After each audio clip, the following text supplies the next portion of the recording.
Hello there everyone, welcome back to the channel and welcome back for the What If series. For today's video, I'll be talking about an important artist of the 20th century. His name is Roy Orbison. Of course you know, I mentioned in the Mystery Girl Tour video, even before the album came out, Roy left us. And to be honest, very sad. But let's continue in the What If scenario. So in this scenario, we will be talking about where would Roy goes from here after his tremendous revival era. What he will do. He decided to do a residency. But where? And he'll be performing heading off to London as it calls King of Hearts.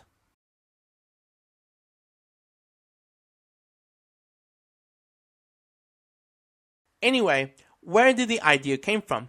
Well, I was stretching out some ideas from one artist to the next. With Roy, it was difficult to come up with ideas. Then, after came up ideas for Mystery Girl, then a residency idea hits me. It took a while to come up a story, so here it is the story as King of Hearts came to be. Of course, we know in real life Roy passed in 1988. But in our What If timeline, Roy is still kicking today. Just into retirement for a very long time. Or no longer with us. We are here in the year of 1997. He just wrapped up his 1996-97 tour in Dreams. Although the tour had become a tremendous, triumphant success, Roy found himself physically and creatively exhausted. Rather than immediately announcing another project, he quietly stepped away from the spotlight and spent time much of 1998 enjoying time with his family and taking a well-earned break from a demanding schedule of touring. Many months has passed. Roy's management began discussing the next step in his career. His comeback through the 90s? Everyone wasn't expecting for this. And they believed that the perfect follow-up would be another album. Recording executives agreed, but convinced that a new material would keep his momentum going into the new millennium. Meetings were arranged, producers were suggested, and songwriters began submitting demos. On paper, everything pointed towards another successful album. Roy, however, wasn't inspired by the idea. He listened politely to every proposal, but every conversation ended the same way. He wasn't that interested.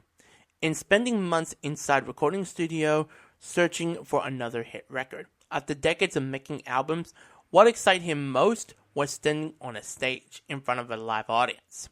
Live performances had become the part of his career he loved the most. One afternoon during meetings with his management team, Roy proposed an entirely different idea.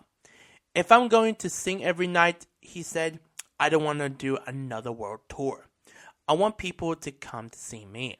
The room felt flat. Residencies weren't nothing new. They had long been associated with Las Vegas, where entertainers could perform in the same venue night after night without consent, traveling of touring.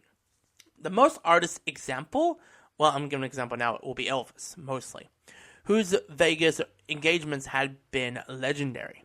Roy admired Elvis tremendously, but he had no desire to follow the same path. Vegas simply didn't feel like the same right direction that Roy wants to do. But setting out on a kind of a show he wanted to create, instead of Roy imagined something far more ambitious, he envisioned a residency built around a dramatic orchestral sound that he had always defined his music.